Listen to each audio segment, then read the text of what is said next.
The grand chamber of the Galactic Council stretched so far that its walls disappeared into artificial mist. 217 species had representatives sitting in the curved rows of seats that rose up like a massive amphitheater. Some breathed oxygen, others methane. Some had bodies made of flesh, others of crystalline structures that hummed with energy. They all turned their attention to the small human woman standing alone at the speaker's platform. Director Sarah Chen stood in a pool of light, her dark suit looking plain compared to the elaborate garments and biological displays of the alien delegates around her. She held a data pad in her hands, but her fingers were trembling slightly. This was humanity's moment to defend itself before the most powerful organization in the known galaxy. "Honored council members," Sarah began, her voice carried by translation technology to every being in the chamber. "Humanity requests that you reconsider this ultimatum. The Kepler Belt asteroids were unclaimed territory when we arrived 17 years ago. We checked the territorial database 3 times. We filed the proper claims. We followed every regulation in the Council's own legal framework." A deep rumbling sound came from the Zavari section. Ambassador Krelva stood up, his massive form covered in thick armored plates that clinked as he moved. The Zavari were one of the founding species of the Council, their civilization spanning 5,000 years of space travel. To them, humans were barely children who had just learned to walk among the stars. "The Kepler Belt has historical significance to the Zavari hegemony," Krelva said, his voice like grinding stone. "Our ancestors passed through that region 4,000 years ago. It is part of our cultural heritage. Your presence there is offensive to us." Sarah felt her jaw tighten. "With respect, Ambassador, passing through a region 4,000 years ago does not constitute a territorial claim under current Council law. If it did, the Zavari could claim half the galaxy." A ripple of clicks and whistles went through the chamber. Some species seemed amused. Others looked uncomfortable. The Zavari delegation, however, looked furious. Council Speaker Meredith, a floating jellyfish-like creature suspended in a tank of glowing liquid, raised one translucent tentacle for silence. "Director Chen, the Council has reviewed your claims. While technically filed correctly, the Council finds that special circumstances apply. The Zavari hegemony's historical and cultural connection to the region takes precedence." "That's not law," Sarah said, louder than she intended. "That's just deciding that might makes right." "You will watch your tone," Krelva boomed. "Humanity has been part of this council for only 70 years. You do not lecture us about what is right." Meredith's tentacles waved in a calming pattern. "The council has made its decision. Humanity will withdraw from the Kepler Belt within 30 standard days. All mining stations will be surrendered intact to the Zavari hegemony. Earth will pay reparations of 500 billion credits for the cultural offense. These terms are non-negotiable." Sarah's heart sank. 500 billion credits would bankrupt Earth's off-world development programs. Surrendering the mining stations meant losing decades of work and investment. Thousands of human workers would lose their jobs. But more than that, it meant something worse. "And if we refuse?" Sarah asked quietly. "Then the Council will authorize corrective military action," Meredith said. "For your own good, of course. To teach humanity about respecting the established order." The chamber fell silent. Every species knew what corrective military action meant. It meant warships. It meant occupation. It meant a young species being put in its place by forces it could not hope to resist. Sarah looked around the chamber, studying the faces and forms of the alien delegates.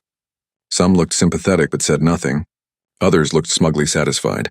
A few, she noticed, looked worried, as if they wondered when the Council might turn this same logic against them. "I will take your ultimatum to my government," Sarah said finally, "but I want every species in this chamber to understand something. Humanity did nothing wrong. We followed your laws. We played by your rules, and you're punishing us anyway because we don't have enough guns to make you think twice." "You are dismissed," Krelva said coldly. Sarah walked out of the chamber, her footsteps echoing in the vast space. Behind her, she could hear the Council moving on to other business as if humanity's entire future was just one item on a very long agenda. The journey back to Earth took 6 days through the faster-than-light transit network. Sarah spent most of that time in her cabin, reviewing the recordings of the Council session and preparing her report. She also spent time crying, though she would never admit that to anyone.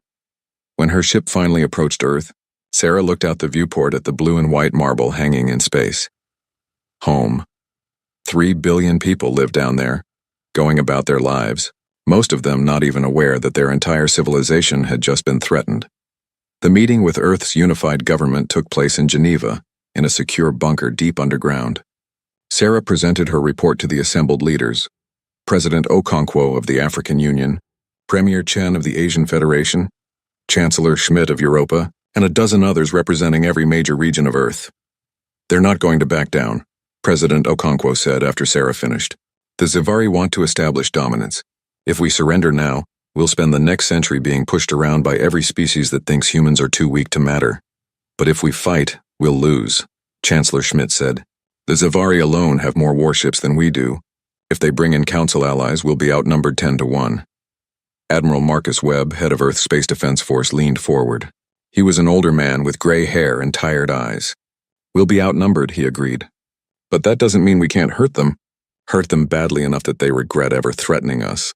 You're talking about war, Premier Chen said. Real war. Not some border skirmish or police action. War against the entire Galactic Council.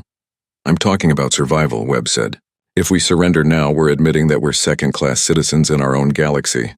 Every species out there will know they can take whatever they want from us and we'll just roll over.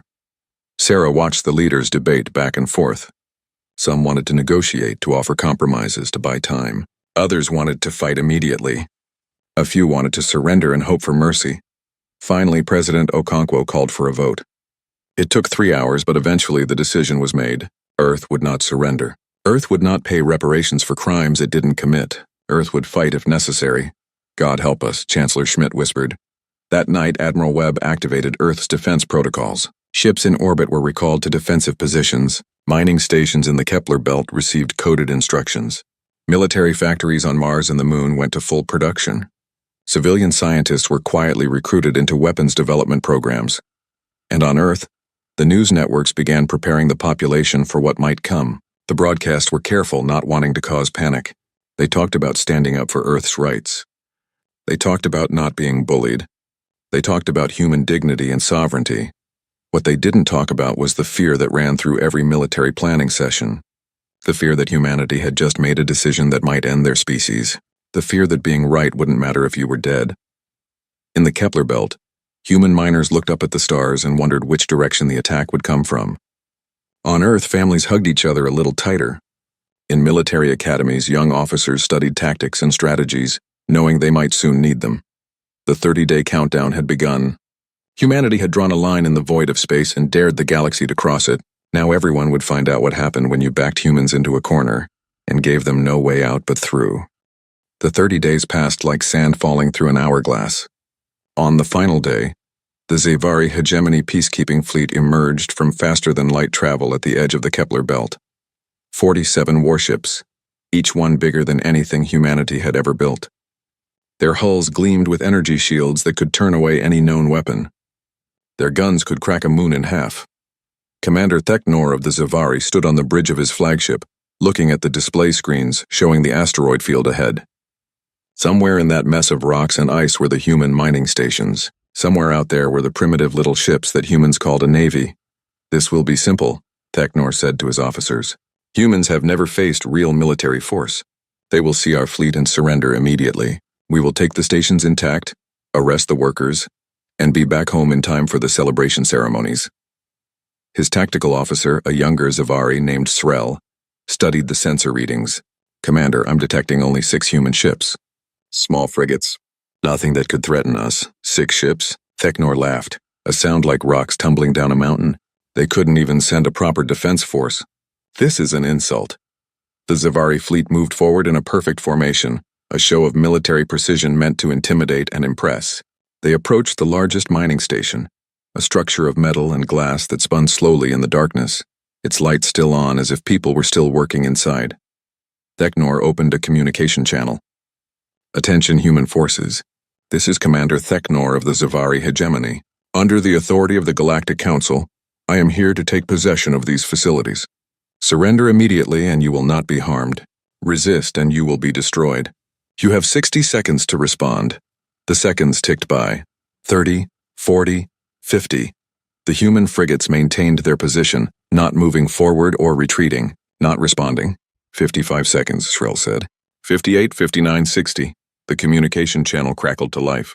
A human voice, male, calm, speaking in heavily accented galactic standard. No, just one word. Just a simple refusal. Theknor felt his armor plates heat with anger. You dare refuse? You are outnumbered and outgunned. I give you one more chance. Surrender now. No, the human voice said again. Then you will die, Theknor said. He cut the channel and turned to his weapons officer. Destroy the nearest frigate. Make it quick. Show them we are serious. The flagship's main gun charged with a sound like thunder. Energy built up in the weapon, enough power to vaporize a small mountain. The gun fired, a beam of coherent light that crossed the distance to the human frigate in a fraction of a second. The beam hit, but the frigate was already moving, rolling away at an angle that should have been impossible for a ship that size. The beam still caught it, tearing through the rear section, but the frigate kept moving, kept fighting, and then the frigate fired back. Human weapons were different from Zavari guns. They didn't use energy beams. They used physical projectiles, chunks of metal accelerated to incredible speeds. The Zavari shields could stop them, but it took more power than Theknor expected. All ships engage, Theknor ordered. Crush them. The battle began in earnest. The Zavari fleet, with all its power and numbers, pressed forward. The 6 human frigates scattered like insects, each one moving in wild, unpredictable patterns. They didn't fight like any military force Theknor had ever seen. They fought like animals, like cornered beasts that knew they were going to die but were determined to take someone with them. One human frigate, its engines damaged and bleeding atmosphere, turned straight toward a Zavari cruiser. The cruiser's captain laughed at the apparent suicide run and prepared to swat the tiny ship from space. But the frigate didn't fire weapons. It just kept coming, accelerating, using its last power to go faster and faster. It's going to ram us, the cruiser captain realized too late. The frigate hit the cruiser at full speed. The explosion was massive, a ball of fire that bloomed in the darkness. When it cleared, the cruiser was split in half, its crew of 300 dead in an instant. The frigate was gone, vaporized by the impact. They're insane, Srel whispered, watching the display. But the humans weren't done. Another frigate, surrounded by 3 Zavari destroyers, suddenly ejected its cargo pods. The Zavari thought it was jettisoning supplies to run faster, but the pods weren't full of supplies. They were full of explosives, jury-rigged bombs that detonated all at once, creating a chain reaction that caught 2 of the destroyers in the blast. The battle raged for 3 hours. The humans fought with a desperation that terrified the Zavari crews. They used every trick, every tactic, every weapon they had. When their guns ran out of ammunition, they used their ships as missiles. When their shields failed, they kept fighting anyway. One by one, the human frigates died, but they didn't die quietly. When the last human ship exploded, taking a Zavari heavy cruiser with it, Theknor looked at the casualty reports and felt his confidence drain away. 12 Zavari ships destroyed, 19 damaged so badly they would need months in dock for repairs. Over 3,000 Zavari warriors dead, and they hadn't even reached the mining stations yet. Commander, we should secure the facilities, Srel said quietly. Theknor nodded and gave the order. Teams of Zavari soldiers entered the mining stations in full battle armor, expecting to find terrified human workers hiding in the darkness.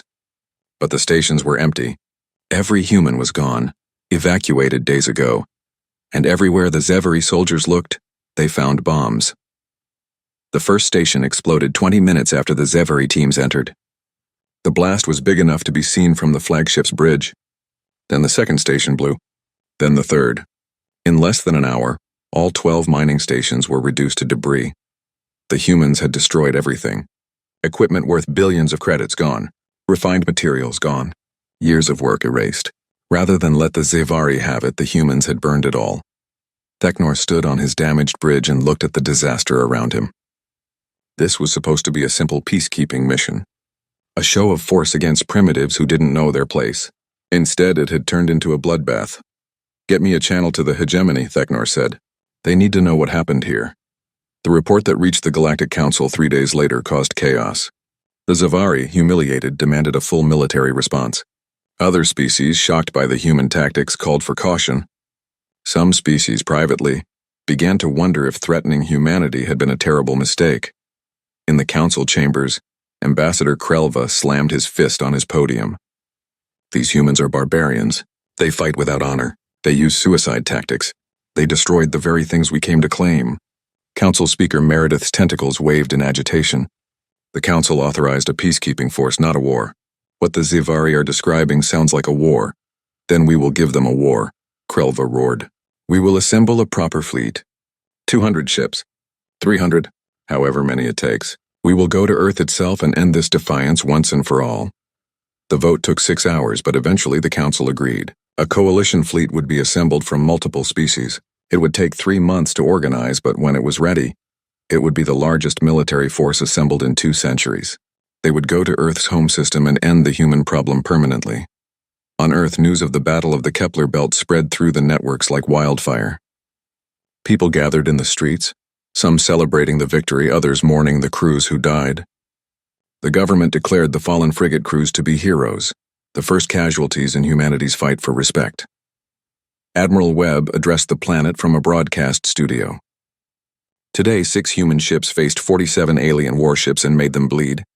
Today, we proved that humanity will not surrender. Today, we showed the galaxy what happens when you threaten Earth. But this was just the beginning. The Council is coming, and when they arrive, they're bringing an army. So we have 3 months. 3 months to prepare. 3 months to get ready for the biggest fight humanity has ever faced. He paused, looking directly into the camera, his old eyes hard as steel. 3 months to teach the galaxy why you don't threaten humans unless you're ready to pay the price. Across Earth, in military bases and civilian homes, in factories and laboratories, humans heard the message and understood. The real war was coming. And this time, humanity wouldn't just fight to defend a few mining stations. They would fight for their very survival. In the darkness between stars, the galaxy held its breath and waited to see what would happen when an unstoppable force met an immovable species. The Council had numbers and technology on their side. But humanity had something the Council had forgotten existed: the willingness to do absolutely anything to survive. The Coalition fleet was being assembled at Anchor Station, a massive military facility in neutral space. 237 warships from 19 different species, all gathering in one place. It was meant to be an impressive display of Council unity and power. It was meant to make Earth surrender without a fight, but Earth wasn't surrendering, and Earth wasn't waiting. The first attack happened 16 days after the Battle of the Kepler Belt. A Kelthori supply convoy was moving through the Andros system, carrying fuel and ammunition to the growing Coalition fleet. The convoy consisted of 5 transport ships protected by 3 warships. It should have been safe. The transport ships never reached Anchor Station. The official report said that the convoy suffered a catastrophic engine failure that caused a chain reaction. But the Kelthori investigators found something strange in the wreckage. They found traces of a biological agent, something that ate through the organic compounds the Kelthori used in their ship hulls, something that spread fast and dissolved structural supports until the ships tore themselves apart. Someone had sabotaged the convoy, and the Council had a good idea who. 3 days later, Admiral Vren of the Vren Collective was preparing for bed in his private quarters on his flagship. The Vren were a cybernetic species, their brains connected directly to computer networks through neural implants. Admiral Vren had served for 40 years, fighting in 6 different conflicts. He was a strategic genius, chosen to coordinate the Coalition fleet's attack patterns. His implant activated at 2347 station time, but he hadn't activated it. Someone else had. Someone who broke through 3 layers of security and took control of his neural interface. Someone who sent a massive surge of electricity through his brain. Admiral Vren died instantly. The security investigation found no physical intruders, no bombs, no conventional weapons. Just a hack, executed by someone who understood Vren technology better than the Vren themselves. Humanity had killed a Coalition admiral from halfway across the galaxy. The attacks continued. Each one different, each one targeting a weakness. A Zavari staging base lost power when someone poisoned the fuel supply with a contaminant that caused the reactor to shut down. A Thex communications relay was destroyed when someone managed to overload it remotely, frying the equipment and killing the operators. A squadron of Marin fighters exploded on the launch pad when saboteurs managed to replace the safety regulators with faulty ones. Earth's Special Operations Forces were moving through Council space like ghosts, hitting targets that should have been impossible to reach. They traveled on civilian ships, hiding among the regular traffic that moved through the galaxy. They studied their targets for days or weeks, learning patrol patterns, finding vulnerabilities, planning their strikes. Captain Lisa Rodriguez led one such team. She was 32 years old, born on Mars, trained in Earth's most elite military units. Her team consisted of 6 people, all experts in infiltration, demolition, and combat. They had been operating behind enemy lines for 3 weeks. Their current target was a fuel depot on Kelvin Prime, a Zavari colony world. The depot supplied fuel to military ships, making it a legitimate target under any rules of war. But the Zevari didn't think anyone would dare attack a facility on one of their homeworlds. They were wrong. Rodriguez and her team approached the depot dressed as civilian maintenance workers, using forged identification cards that they'd stolen from an actual maintenance company. The Zevari guards barely looked at them. Why would anyone attack here so deep in Zevari territory? The team split up once inside. 2 people went to the control room. 2 went to the storage tanks. Rodriguez and her demolitions expert, a woman named Chen, went to the main pumping station. Charges set, Chen whispered into her communicator. Ready on your mark. Rodriguez looked at her watch. They had rehearsed this 100 times. Timing was everything. On my mark. 3, 2, 1. Mark. The explosions were carefully placed to maximize damage while minimizing civilian casualties. The fuel depot went up in a fireball that could be seen from orbit. Millions of liters of military-grade fuel burned, sending black smoke into the sky. The depot would be out of commission for months. Rodriguez and her team were already gone, disappearing into the chaos, making their way to the extraction point where a disguised civilian ship was waiting. By the time the Zevari authorities figured out what happened, the humans were already in faster-than-light travel, heading to their next target. The Galactic Council had never seen warfare like this. They were used to formal battles between fleets, fought according to established conventions. Civilians were off-limits. Infrastructure was respected. Wars were supposed to be clean, organized, honorable. Humans ignored all of it. They hit supply lines, command centers, fuel depots, communications relays. They used computer viruses, biological agents, conventional explosives, and anything else that worked. They didn't care about fighting fair. They cared about winning. Ambassador Krelva stood before the council, his armor plates vibrating with rage. These humans are terrorists. They attack without warning. They use weapons that are banned by council conventions. They must be stopped. How do you stop an enemy you can't find? Asked the representative from the Thex Communion. Our intelligence services have been trying to track these human teams for weeks. They appear, strike, and vanish. It's like fighting shadows.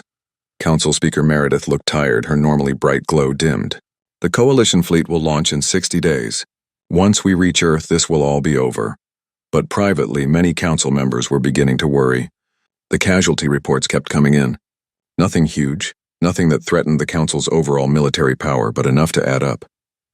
3,000 dead here, 5,000 wounded there, equipment destroyed, bases damaged, officers assassinated, and the psychological impact was worse. Coalition soldiers, species that had dominated the galaxy for thousands of years, were beginning to feel fear. They looked over their shoulders. They jumped at shadows. They started to wonder if the next ship they boarded might explode, if the next meal might be poisoned, if the next computer terminal might be hacked. Humans were in their heads. On Earth, the population watched the reports with grim satisfaction. The government didn't officially acknowledge the special operations teams, maintaining plausible deniability. But everyone knew. Everyone understood what was happening. Humanity was fighting back the only way it could. Admiral Webb coordinated the operations from a command center deep under the Rocky Mountains. He had a map of the galaxy spread across multiple screens, with red dots marking every coalition target. Each successful operation got a green checkmark. The map was filling up with green. How are our people holding up? Webb asked his operations officer. Tired, but still operational. We've lost 2 teams so far. One on Vryn territory, one near Anchor Station. But the others are still active, Webb nodded. 2 teams lost meant 12 people dead. 12 families who would receive notifications. 12 more names on the memorial wall. But those 12 had probably saved thousands by disrupting coalition operations. Keep them moving, Webb said. Don't let the coalition figure out our patterns. Hit targets they think are safe. Make them afraid everywhere. In the Galactic Council's intelligence headquarters, a team of analysts studied the human attacks, trying to find patterns, trying to predict where humans would strike next. But humans were unpredictable. They attacked military targets and infrastructure, but never civilians. They used advanced technology, but also simple, crude methods. They followed some rules of war, but ignored others. One analyst, a Thex named Quilvin, made a disturbing observation. They're adapting to each species. Look at this. They used biological weapons against the Kelthori, who use organic technology. They used cyber attacks against the Vryn, who rely on neural implants. They used conventional explosives against the Zevari, who have strong shields but weak armor joints. They're studying us. learning our weaknesses, exploiting them. That's impossible, his superior said. They've only been in space for a century. They don't have that kind of intelligence data. Then explain the pattern, Quilvin said, pointing at his analysis. Every attack is precisely targeted at a specific weakness. They're not just fighting. They're hunting. The report reached the council, and for the first time some members began to truly understand what they were facing. Humans weren't just primitives with lucky tactics. They were intelligent, adaptive, and utterly ruthless when threatened. They had taken one look at the galaxy's most powerful military alliance and found 1,000 ways to hurt it. As the Coalition fleet prepared for its final launch toward Earth, a coded message spread through human communication networks. It was short, just a few words, but every human who read it understood what it meant. The enemy is coming. Let them come. We'll be ready. Earth had spent 3 months turning its home system into a fortress. Weapons platforms orbited every planet. Mines drifted in asteroid fields. Ships hid in the shadow of moons. Earth wasn't planning to meet the Coalition fleet in open battle. Earth was planning to make the Coalition bleed for every meter of space they took. The countdown to the Battle of Sol had begun. Humanity had used every trick, every tactic, every weapon at its disposal to weaken the enemy. Now came the real test. Now came the moment when the Coalition fleet emerged from faster-than-light travel at the edge of the Sol system, like a swarm of metallic predators. 237 warships, representing the combined military might of 19 species. Their sensors immediately began scanning for targets, expecting to find a small defensive force and a terrified human population ready to beg for mercy. High Admiral Krelva, who had demanded personal command of the operation, stood on the bridge of his flagship and looked at the display screens. His rage at the human attacks over the past months had only grown stronger. Now he would have his revenge. Send them the final terms, Krelva ordered. Tell them they have one chance to surrender. After that, we will take Earth by force.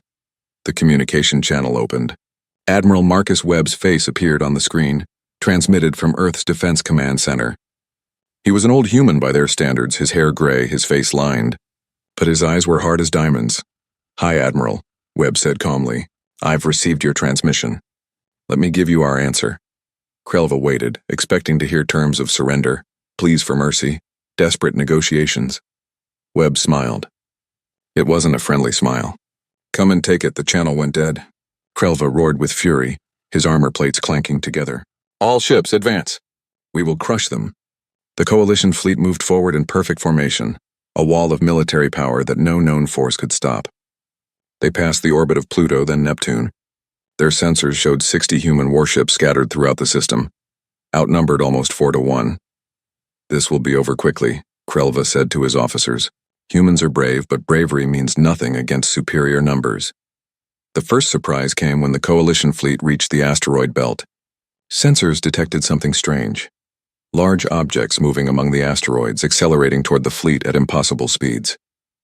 By the time the Coalition commanders realized they were kinetic missiles, massive chunks of rock and metal accelerated to tremendous velocity. It was too late to fully evade. The missiles hit like the hammer of an angry god. Shields stopped some, point defense guns destroyed others, but several got through, slamming into Coalition ships with the force of nuclear weapons. 3 ships were destroyed outright. 5 more were crippled, their hulls torn open, atmosphere venting into space. Return fire, Krelva ordered. But there was nothing to fire at. The missiles had come from platforms hidden among millions of asteroids. Finding them would take hours they didn't have. The fleet pressed on, more cautious now. As they approached Mars, the human frigates finally engaged, but not in the way the Coalition expected. The human ships didn't form battle lines or try to fight conventionally.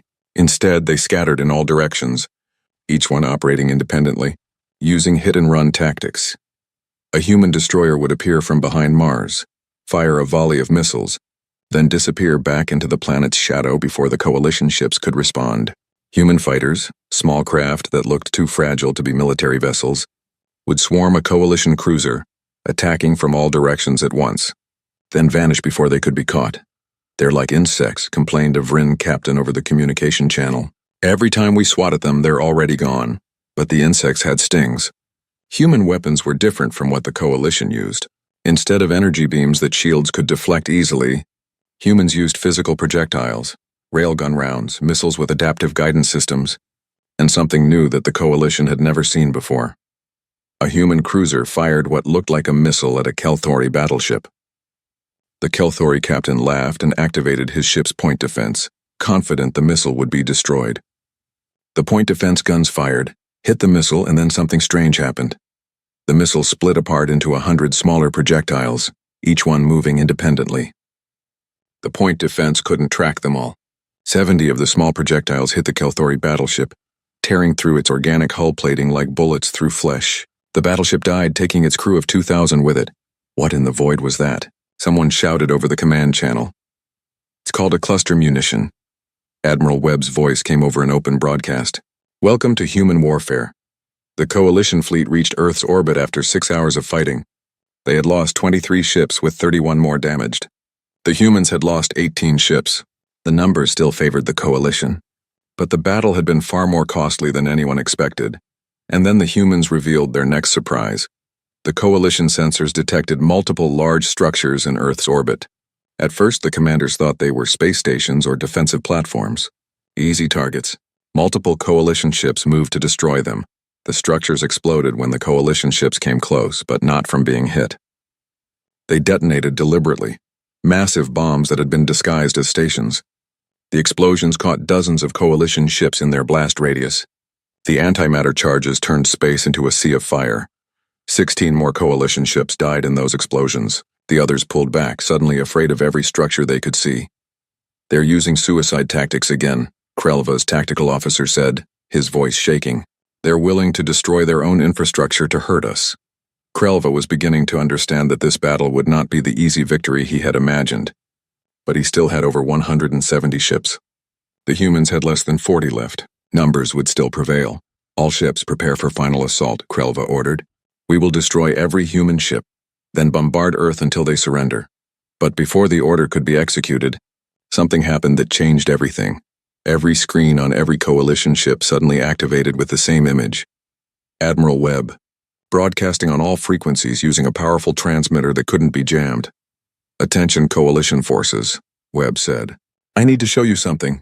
The image changed to show a star map. Red dots appeared, dozens of them scattered across the galaxy.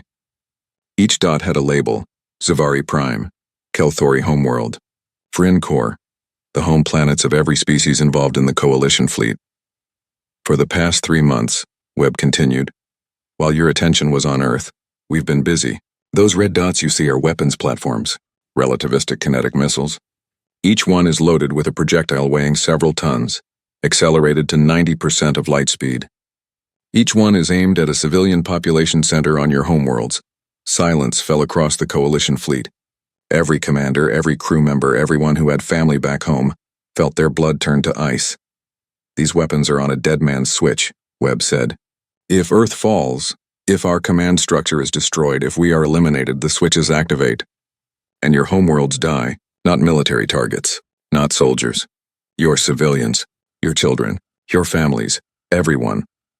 You're bluffing, Krelva said, but his voice lacked conviction. Am I? Webb asked.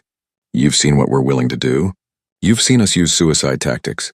Destroy our own property, ignore every convention of civilized warfare. Do you really think we're bluffing about this? The truth was they weren't. Earth had spent its resources, its time, and its ingenuity building the ultimate deterrent. If humanity was going to die, they would take the galaxy with them. The Coalition command channel exploded with chatter. Captains demanding orders. Governments back home demanding information. Some ships began moving away from Earth on their own, their crews refusing to risk their homeworlds. Krelva stood on his bridge, armor plates cold with dread. He had come here to punish humans for their defiance. He had come here to teach them their place. Instead, he had walked into a trap that threatened his entire species. Hi, Admiral, his communications officer said quietly. We're receiving transmission from the Zavari hegemony government. They're ordering us to stand down. Similar messages came from the other Coalition species. Their governments, faced with the choice between punishing Earth and protecting their own populations, chose survival. The Battle of Sol was over. Not because humanity won in conventional terms. They were still outnumbered, still outgunned, but they had played a card that the Council never expected primitives to have: the willingness to embrace mutually assured destruction. Krelva's hands shook as he gave the order. All ships, withdraw from Earth space. Cease fire.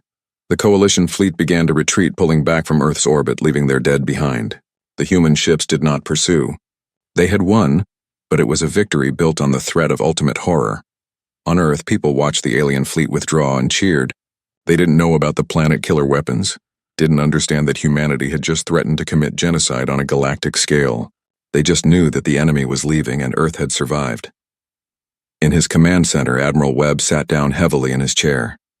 He felt no joy in this victory. He had saved Earth, but he had done it by threatening to kill billions of innocent civilians on other worlds. He had crossed a line that could never be uncrossed. "Get me a secure channel to the Council," Webb said quietly. "Tell them we need to talk. Tell them humanity is ready." 2 weeks after the Battle of Sol, a delegation arrived at Earth. Not a military fleet this time, but diplomatic vessels flying white flags of truce. The Galactic Council wanted to talk.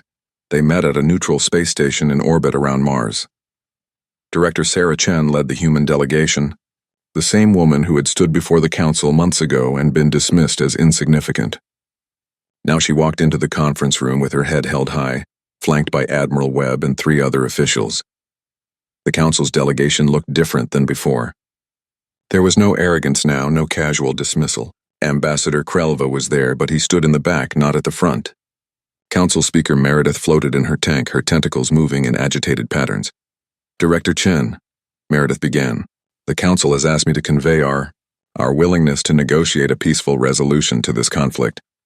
"A peaceful resolution," Sarah repeated. "Is that what you call it when you bring a fleet to exterminate us? And we're forced to threaten mutual destruction just to survive?" A Thex representative, a being of crystalline structures that hummed with internal light, spoke up. "We acknowledge that perhaps the Council was hasty in its actions. The situation was mishandled." "Mishandled?" Admiral Webb laughed, a harsh sound. "You tried to bully us into giving up our legal territory. When we refused, you sent an army to destroy us. You call that mishandled?" "We are here to make peace," Meredith said firmly. "The Council is prepared to offer significant concessions. We will recognize all human territorial claims. We will pay reparations for the ships lost in battle. We will formally invite humanity to join the Council as a full member species, with all rights and privileges." Sarah exchanged glances with her team. This was more than they had expected. The Council was essentially surrendering to their demands, but Sarah knew that accepting too quickly would be a mistake. "Those terms are acceptable as a starting point," Sarah said carefully. "But humanity has additional requirements before we agree to peace." The Council delegates shifted uncomfortably. They had expected humans to jump at the offer. Instead, humans were making demands. "What requirements?" Meredith asked. Sarah pulled out a datapad and began reading. "First, the Council's system of founding species with special voting privileges is abolished. All Council members, regardless of how long they've been members, have equal votes." "That's impossible," Krelva burst out. "The founding species created the Council. We have earned our status." "You've abused your status," Sarah shot back. "You used it to steal from us. How many other species have you pushed around using the same tactics? How many times have you claimed historical rights to take what you wanted?" Several of the delegates looked uncomfortable. Sarah had hit a nerve. "Second," Sarah continued, "the Council must establish clear rules against preemptive aggression. Member species cannot be threatened with military action for refusing unreasonable demands. There must be actual mediation, actual justice, not just the strong bullying the weak." "The Council has always maintained peace," Meredith protested weakly. "You've maintained control," Webb corrected. "There's a difference.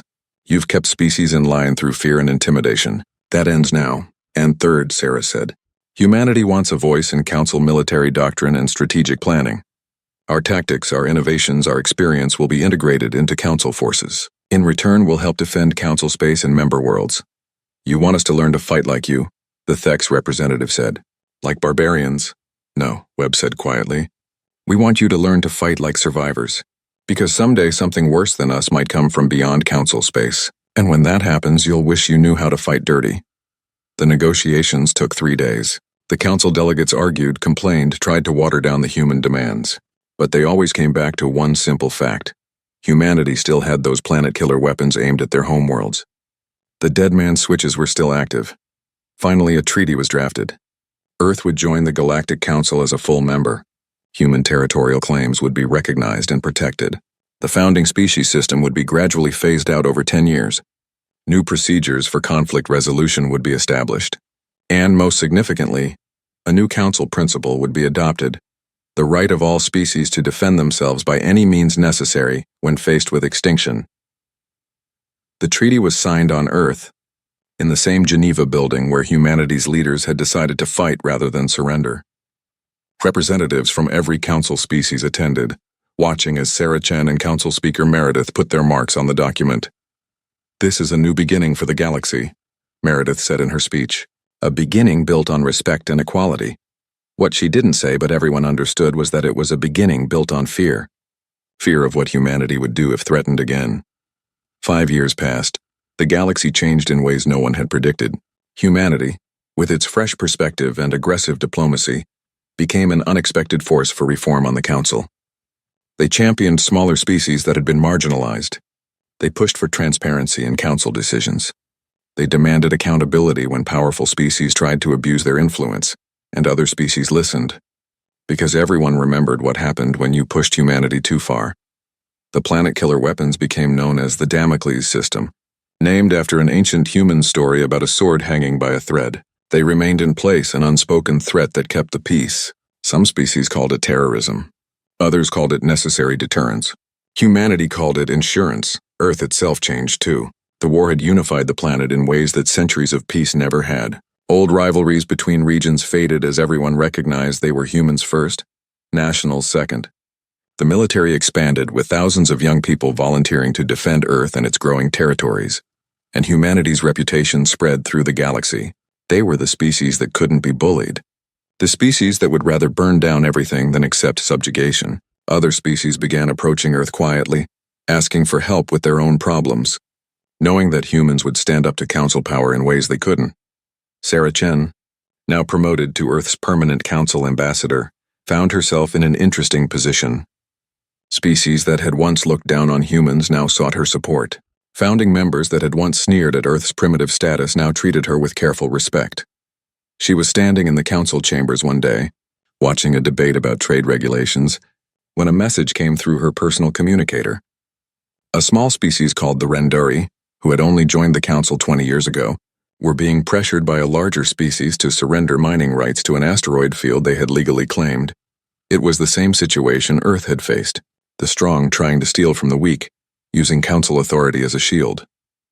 Sarah looked across the chamber at Krelva, who was watching the Rendari representative plead his case with obvious disinterest. Their eyes met. The Zeveri ambassador's expression was hard to read through his armored face, but Sarah thought she saw understanding there, perhaps even a hint of shame. "The Rendari have legal rights to those asteroids," Sarah spoke up, her voice carrying through the chamber. "Earth supports their claim and opposes any attempt to pressure them into surrendering what is legally theirs." Several other species quickly added their support. The larger species trying to pressure the Rendari backed down, not wanting to start a fight they might lose. The Rendari representative looked at Sarah with gratitude shining in his multiple eyes. After the session, Sarah walked through the station corridors toward her ship. Admiral Webb was waiting for her, visiting from Earth for a military conference. "Another species saved from bullying," Webb said with a slight smile. "You're making us the galaxy's protectors." "Someone has to be," Sarah replied. The council had centuries to establish real justice. They chose convenience over fairness. Now they're learning the price of that choice. "Do you ever regret it?" Webb asked. "The way we won? The threats we made?" Sarah was quiet for a moment. "Every day," she finally said, "I think about those weapons we aimed at civilian populations. I think about how close we came to using them. I think about the 3,000 human soldiers who died, and the 14,000 coalition personnel we killed. War is never glorious, Marcus. We just happened to be good at it." "But you'd do it again," Webb said. "It wasn't a question." "In a heartbeat," Sarah confirmed, because the alternative was watching humanity become a servant species, watching Earth get conquered and occupied, watching our culture get erased. "Sometimes the only choice is between terrible options and worse ones," Webb nodded. They walked in silence for a while. Two humans who had helped save their species but who would carry the weight of that salvation for the rest of their lives. Elsewhere in the galaxy, in a classroom on a Thex colony world, a teacher was giving a lesson on recent galactic history. Young Thex students, their crystalline bodies still small and dim, listened to the story of how a primitive species had stood up to the entire council and won. "What can we learn from this?" the teacher asked. One student raised a limb. That humans are dangerous? Thank you for watching and comment for next part.